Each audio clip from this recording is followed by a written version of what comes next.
जय माता दी दोस्तों, आप सभी को शारदीय नवरात्रि 2025 की हार्दिक शुभकामनाएं। दोस्तों आज हम बात करेंगे नवरात्रि व्रत का पारण और कलश विसर्जन कब किया जाएगा, इसका शुभ मुहूर्त क्या रहेगा और साथ ही जानेंगे कलश के नारियल और सामग्री का क्या करें, इसलिए वीडियो के साथ अंत तक बने रहें। नमस्कार दोस्तों, स्वागत है आपका आपके अपने YouTube चैनल आसान राह फॉर यू में।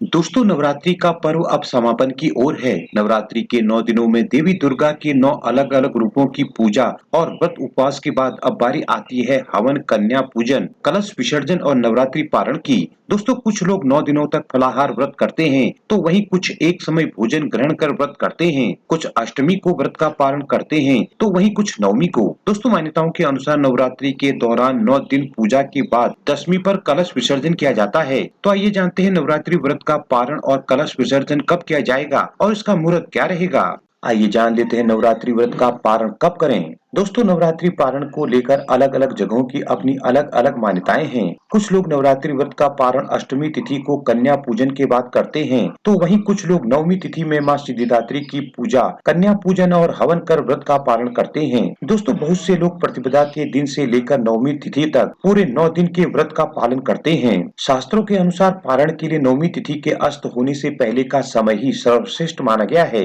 साथ ही दसवीं तिथि भी नवरात्र पारण के लिए उपयुक्त मानी गई है।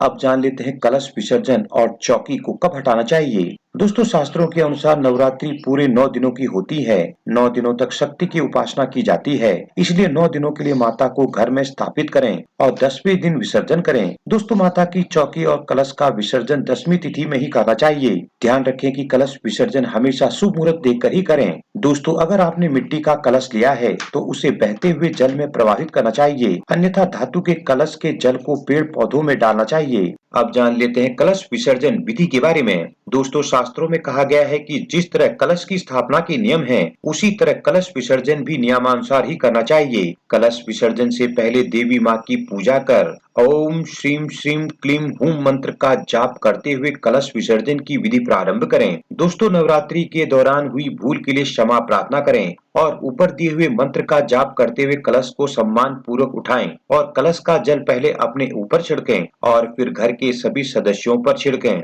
दोस्तों इसके बाद कलश का जल घर के चारों ओर छिड़कें और फिर कलश में पड़े हुए सिक्के को तिजोरी में रख दें और बाकी बचा हुआ जल तुलसी के पौधे पर चढ़ा दें। दोस्तों कलश पर बंधा कलावा खोलकर स्वयं धारण करें या किसी पौधे की जड़ में रख दें।